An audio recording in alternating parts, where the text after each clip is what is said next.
मालेगाव बॉम्बस्फोट प्रकरणी न्यायालयाने साध्वी प्रज्ञासिंह ठाकूर, लेफ्टनंट कर्नल प्रसाद पुरोहित आणि निवृत्त मेजर रमेश उपाध्याय यांच्यासह इतर आरोपींना गुरुवारी निर्दोष मुक्त केले। न्यायालयाच्या या निर्णयानंतर भाजपचे शहर जिल्हाध्यक्ष अनिल मोहिते यांच्या नेतृत्वाखाली अहिल्यानगर शहर भाजपने दिल्ली गेट या ठिकाणी फटाके वाजवून आणि जल्लोषात या निर्णयाचे स्वागत केले। मालेगाव बॉम्बस्फोट प्रकरणी साध्वी प्रज्ञासिंह ठाकूर, लेफ्टनंट कर्नल प्रसाद पुरोहित, निवृत्त मेजर रमेश उपाध्याय, सुधाकर चतुर्वेदी, सुधाकर द्विवेदी, समीर कुलकर्णी आणि विजय राहीरकर यांना निर्दोष मुक्त करण्यात आले।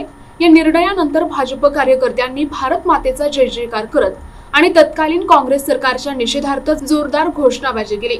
यावेळी शहर जिल्हा सरचिटणीस महेश नामदे आणि राजेंद्र काळे म्हणाले की मालेगाव बॉम्बस्फोट प्रकरणी काँग्रेस सरकारने चुकीचा खटला दाखल करून अनेक हिंदुत्ववादी लोकांचे आयुष्य उद्ध्वस्त केले, पण कालच्या निकालाने काँग्रेसच्या खोट्या राजकारणाला मोठी चपराक बसली आहे। या कार्यक्रमावेळी महेश नामदे, कालिंदी केसकर, राजेंद्र काळे, सचिन जाधव, बाळासाहेब गायकवाड, राहुल जामगावकर, गोपाल वर्मा, दीपक देरेकर, राजेंद्र फुलारे, वैभव झोटिंग, सुजित खरमाळे, रुद्रेश अंबाडे, अजित कोतकर, महेश बुकळे, सुनील सकट, भार्गव फुलारे, बाळासाहेब भुजबळ, संतोष गांधी, नीरज राठोड, डॉक्टर दर्शन करमाळकर, अमोल मिस्ताने, सुरेखा जंगम, सविता कोटा, सुनीता भांगे, पीयूष तावरे, ज्ञानेश्वर धिरडे, सोनाली पाठक यांच्यासह अनेक भाजप पदाधिकारी उपस्थित होते। आज साध्वी प्रज्ञासिंह आणि तसेच कर्नल पुरोहित यांच्यावर जो देशद्रोहाचा गुन्हा या काँग्रेसच्या सरकारच्या काळामध्ये त्यांना ठोठावण्यात आला होता, या निर्णयाने काँग्रेस सरकारचा जो खोटारडेपणा आज उजागर झालेला आहे। या भारतीय जनता पार्टीच्या सर्व कार्यकर्ते बंधूंनी या विषयाचा आज आनंद उत्सव साजरा केला आणि या ठिकाणी या विषय सर्व शहरामध्ये कसा माहिती होईल या पद्धतीने कार्यक्रम केला। धन्यवाद। आज मालेगाव बॉम्बस्फोटामध्ये 2008 साली जो बॉम्बस्फोट झाला होता आणि त्या अनुषंगाने जी केस दाखल झाली होती त्यातल्या साध्वी प्रज्ञासिंह आणि कर्नल पुरोहित यांना आज खरं तर कोर्टाने क्लीन चिट दिलेली आहे।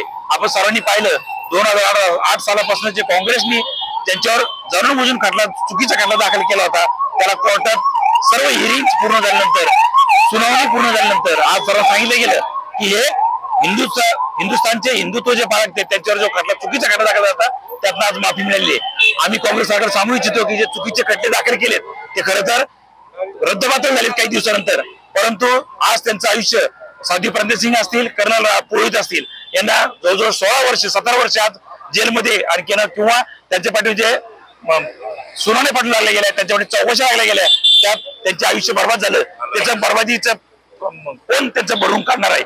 परंतु आज जे सरकारी निर्णय झाला त्यामुळे आम्ही सर्वजण खुश आहोत। हे काँग्रेस सरकार खरं तर चुकीचे खटले आजपर्यंत दाखल करत आलं होते, त्याच्यावर एक मोठी चपराक बसली आहे आणि आज आपलं हिंदुत्व जे बाळगत होते त्यांना आज क्लीन चिट मिळाली। त्याबद्दल भारतीय जनता पार्टी अहमदनगर अहिल्यानगर शाखा आणि सर्वच अहिल्यानगरचे पदाधिकारी इथं आज जल्लोषोत्सव साजरा केलाय, फटाके लावून त्यांचा जल्लोषोत्सव साजरा केला गेलाय। उद्या आणखीन याच्यात जे निर्दोष ठरणार आहेत त्यांच्याबद्दल पेढे वाटून आनंद साजरा केलाय, त्याबद्दल सुप्रीम कोर्टाचे आणि सर्वच कोर्टाचे धन्यवाद। अहिल्यानगर भारतीय जनता पार्टीतर्फे त्यांचं हार्दिक स्वागत करतो, अभिनंदन करतो, धन्यवाद व्यक्त करतो। प्रतिनिधी मुकुंद भट, NTV न्यूज मराठी, अहिल्यानगर।